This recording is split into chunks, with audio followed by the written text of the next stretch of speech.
Ebrahim Raisi کے ہیلی copter حادثے میں جاں بحق ہونے کے بعد نائب صدر محمد مخبر 2 ماہ کے لیے ایران کے قائم مقام صدر بن گئے ہیں۔ ایرانی سپریم لیڈر نے ان کے نام کی توثیق کی۔ ایرانی آئین کے مطابق صدر کے انتقال کے بعد 50 دن کے اندر صدارتی انتخابات کروائے جائیں گے۔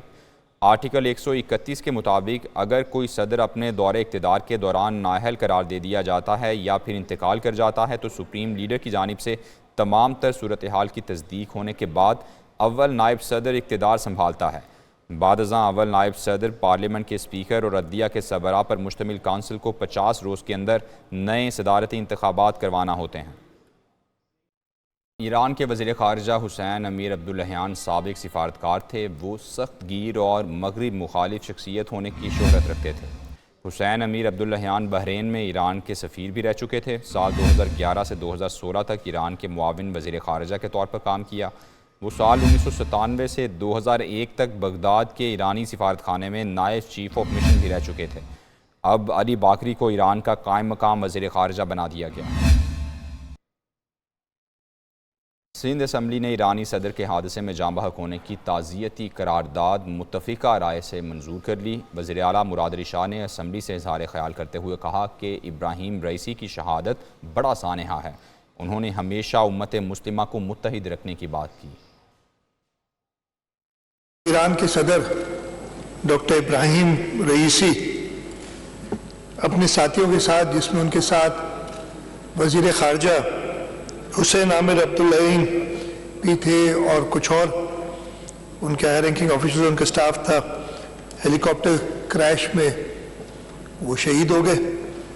سب سے پہلے تو میں اپنی طرف سے، حکومت سندھ کی طرف سے، سندھ کے لوگوں کی طرف سے اپنے ایرانی بھائیوں اور بہنوں کے ساتھ اس دکھ میں برابر کے ہم شریک ہیں، اور یہ انہیں ہم یقین دلاتے ہیں کہ اس مشکل وقت میں ہم اپنے ایرانی بہنوں اور بھائیوں کے ساتھ کھڑے ہیں۔ شاعر احمد فرحات کی عدم بازیابی پر اسلام آباد ہائی کورٹ کا اظہار برہمی۔ جسٹس محسن اختر کیانی نے ایڈیشنل اٹارنی جنرل کو ہدایت کی کہ اعلیٰ اتھارٹی سے رابطہ کر کے جواب جمع کروائیں۔ اگر جواب نہ آیا تو آرڈر پاس کریں گے اور وہ آرڈر دیں گے جو آپ کو بہت متاثر کرے گا۔ ایڈیشنل اٹارنی جنرل نے استدعا کی کہ 1 دن کا وقت مل جائے تو رپورٹ جمع کرا دیں گے، جس پر جسٹس محسن اختر کیانی نے ریمارکس دیے کہ سیکرٹری دفاع پیش ہو کر رپورٹ دیں۔ عدالت نے سیکرٹری دفاع اور داخلہ کو 21 مئی کو ذاتی حیثیت میں طلب کر لیا۔ ایڈیشنل اٹارنی جنرل کو ہدایت کی گئی کہ اس دوران مغوی کی بیوی سے کوئی رابطہ نہیں کرنا۔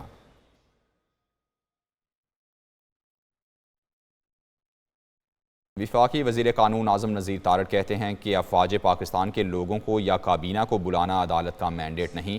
آئین پاکستان وزیر اعظم اور کابینہ کو تحفظ فراہم کرتا ہے۔ ایسی باتیں کرنا کہ کابینہ اور وزیر اعظم کو سامنے لا کر بٹھا دیں گے، یہ مناسب نہیں۔ کہ جی یہ مسئلہ اس طرح سے حل نہیں ہوگا، تفتیش سے یہ مسئلہ حل نہیں ہوگا، سیکرٹری سارے آ جائیں، وہ نہیں سیٹسفائی کریں گے تو پھر افواج پاکستان کے جو سینئر افسران ہیں وہ آ کے کھڑے ہوں۔ آئین اس کے بارے میں بڑی ڈیفرنٹ اس کی تشریح ہے آئین کی، اور قانون میں لکھا گیا ہے، وہ نہیں آتے، وہ سیٹسفائی نہیں کریں گے تو پھر ہم وزیر اعظم کو یہاں پہ بٹھائیں گے اور پھر پوری کابینہ کو یہاں پہ بٹھائیں گے۔ یہ عدالتوں کے مینڈیٹ نہیں ہے۔ وزیر اعظم کو اور ان کی کابینہ کو مخصوص پروٹیکشن فراہم کرتا ہے کہ in discharge of their official duties, judgments ہیں آج تک کی شہناز اختر کیس سے لے کے آج تک ایک ہی اصول وضع ہوا ہے عدالت عظمیٰ کی طرف سے کہ پولیس تفتیش جب جاری ہو کسی معاملے کی تو پھر عدالتیں اس میں انٹرفیئر نہیں کرتی۔ وزیر اعظم آفس کی جانب سے پیکا ایکٹ سے متعلق سیاسی کمیٹی کے قیام کا نوٹیفیکیشن جاری کر دیا گیا۔ رانا ثناء اللہ سیاسی کمیٹی کے چیئرمین ہوں گے۔ کمیٹی میں اعظم نذیر تارڑ، عطاء اللہ تارڑ اور خالد مقبول صدیقی شامل۔ شیزہ فاطمہ، خالد مکسی، شیری رحمان اور اٹارنی جنرل بھی کمیٹی کا حصہ ہوں گے۔ کمیٹی پیکا ایکٹ کے حوالے سے سیاسی مفاہمت پیدا کرنے کی کوشش کرے گی۔ سیاسی کمیٹی بل کی ترامیم کے حوالے سے بھی سفارشات مرتب کرے گی۔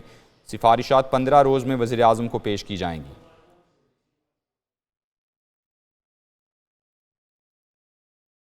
رہنما تحریک انصاف علی ظفر کی پروگرام ایک پاکستان میں گفتگو، سیاستدانوں کی آپس میں بات ہونی چاہیے، پارلیمنٹ اور سینٹ میں ہماری گفتگو جاری ہے۔ انہوں نے کہا کہ نیشنل ڈائیلاگ کے لیے ہماری شرائط پوری کرنی چاہیے۔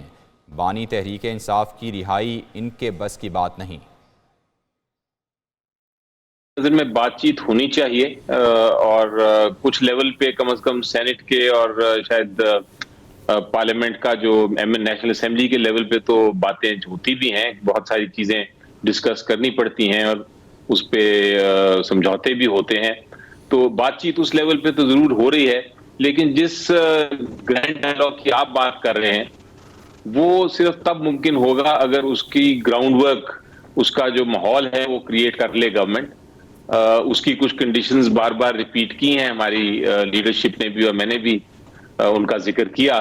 وہ کچھ چند کنڈیشنز ایسی کنڈیشنز نہیں ہیں جو کہ بہت سیریس ہو۔ ہم یہ نہیں کہہ رہے کہ آپ کیسز ختم کر دیں، جو عمران خان صاحب کی سزائیں ہیں وہ ختم کر دیں، وہ تو ایک جوڈیشل پروسیس ہے، وہ تو ہم اس میں تو ہم انشاءاللہ جیتیں گے بھی اور لڑ بھی رہے ہیں اپنی قانونی جنگ۔ لیکن جو باقی پولیٹیکل سائیڈ پہ ہے، جو سیاسی سائیڈ پہ جو زیادتیاں ہو رہی ہیں، کم از کم وہاں تو ختم کریں، وہاں تو ایک اپنا کردار ادا کریں اور ایک کانفیڈنس بلڈنگ میجر جس کو میں کہتا ہوں وہ کریٹ، وہ اس کا پروف دیں، اس کا ثبوت دیں، تو ہم پھر بات کریں گے۔ آگے بڑھیں اور آپ کو اپڈیٹ کریں۔ غزہ میں اسرائیلی فوج کے حملے جاری ہیں۔ تازہ حملوں میں مزید 106 فلسطینی شہید اور 176 زخمی ہو گئے ہیں۔ آلودہ اسپتال میں پینے کا پانی بھی ختم ہو گیا ہے۔ اسرائیلی وزیر دفاع کا رفح آپریشن کو وسعت دینے کا اعلان۔ آگے بڑھیں اور آپ کو اپڈیٹ کریں گے اہم خبر کے حوالے سے۔ لاہور سمیت ہر شہر کی کچی گلیوں کو پختہ کیا جائے گا، عوام کی زندگیوں میں آسانی پیدا کرنا عزم ہے۔ وزیر اعلیٰ پنجاب مریم نواز کہتی ہیں کہ شہروں کی صفائی ستھرائی اور سالڈ ویسٹ مینجمنٹ کا پائیدار نظام لا رہے ہیں۔ وزیر اعلیٰ پنجاب سے اراکین قومی اور صوبائی اسمبلی کی ملاقات ہوئی۔ اراکین نے عوامی ضروریات اور مسائل سے آگاہ کیا۔ وفاقی وزیر عبدالعلیم خان نے کہا مریم نواز کا عوامی مسائل کے حل کے لیے ویژن اور رفتار قابل تحسین ہے۔ وزیر اعلیٰ پنجاب کا عوامی انداز۔ وزیر اعلیٰ پنجاب مریم نواز شاپنگ کرنے مارکیٹ پہنچ گئیں۔ مریم نواز نے لاہور کے علاقے گلبرگ میں شاپنگ کی اور لڑکیوں کے ساتھ تصاویر بھی بنوائیں۔ وزیر اعلیٰ پنجاب سٹور پر موجود خواتین کے ساتھ بھی گھل مل گئیں۔ آسٹریلوی فوج کے سربراہ کا جوائنٹ چیفز ہیڈ کوارٹرز کا دورہ۔ سربراہ آسٹریلوی فوج نے chairman joint chiefs of staff committee general Sahir Shamshad Mirza سے ملاقات کی۔ ISPR کے مطابق اس ملاقات میں دفاعی اور سیکیورٹی تعاون، علاقائی صورتحال اور عالمی سلامتی کے چیلنجز پر گفتگو ہوئی۔ فریقین کا سیکیورٹی اور دفاعی تعاون مضبوط بنانے اور وسعت دینے پر اتفاق ہوا۔ جنرل انگلس نے علاقائی امن و استحکام کے لیے جاری کوششوں کی تعریف بھی کی۔ معزز مہمان کو تینوں مسلح افواج کے دستے نے گارڈ آف آنر پیش کیا۔